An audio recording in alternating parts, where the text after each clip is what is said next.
విశాఖలో టీడీపీ నాయకుడికి చెందిన గోడౌన్లో గోమాంసం పట్టుబడింది. 182,000 కిలోల గోమాంసం దొరికింది.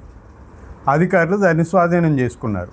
ఈ టీడీపీ నాయకుడు ఎవరంటే సుబ్రహ్మణ్యం గుప్తా అనే అతను టీడీపీకి చెంది బాపట్ల ఎమ్మెల్యే ప్రధాన అనుచరుడు లేదా అనుచరుల్లో ఒకడు.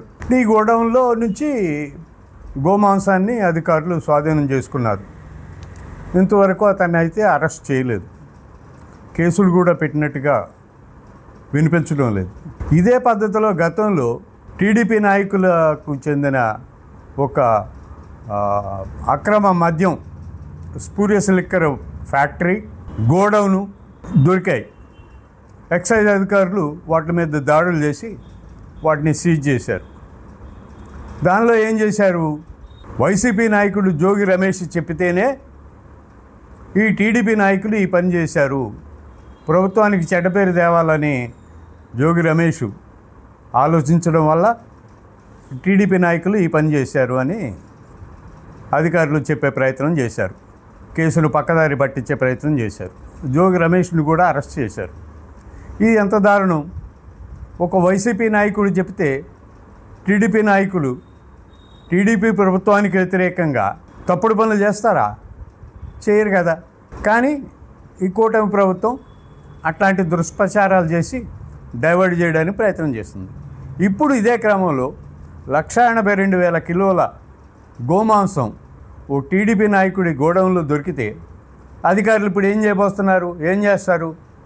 దాన్ని కూడా ఏదో వైసీపీ నాయకుడికి అంటగట్టేసి పలానా వైసీపీ నాయకుడు చెప్పబట్టే వీళ్ళు చేశారు, లేకపోతే అసలు ఆ గోడౌన్ని అద్దెకి తీసుకుంది పలానా వైసీపీ నాయకుడు అని చెప్పబోతున్నారా?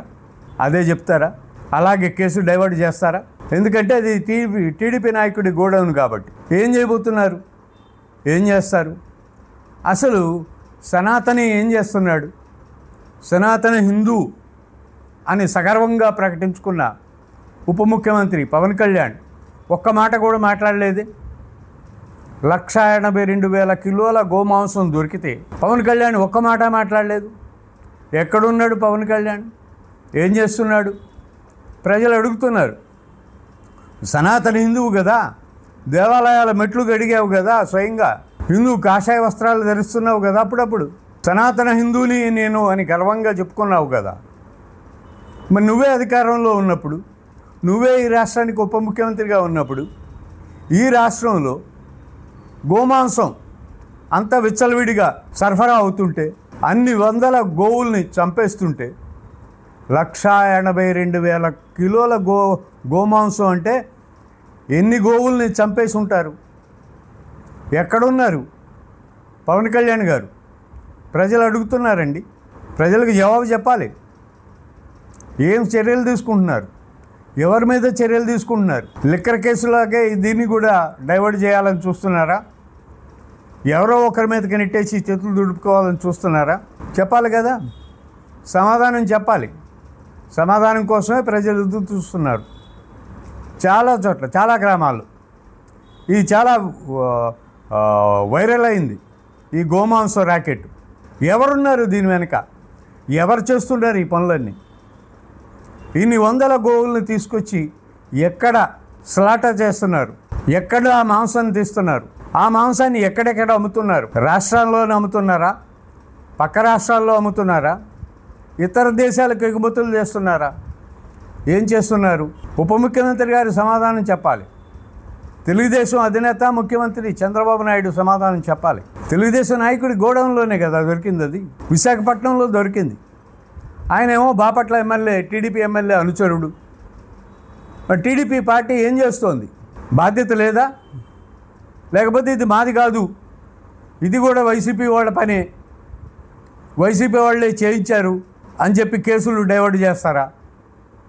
ఏం చేస్తారు? చెప్పాలి. పవన్ కళ్యాణ్ కూడా మాట్లాడాలి. ముఖ్యంగా ప్రధానంగా పవన్ కళ్యాణ్ మాట్లాడాలి. ఏదో మంత్రివర్గ సమావేశంలో తెలుగుదేశం ఎమ్మెల్యేల మీద ఏదో ఆరోపణలు చేసి చేతులు దులుపుకుంటే సరిపోదు.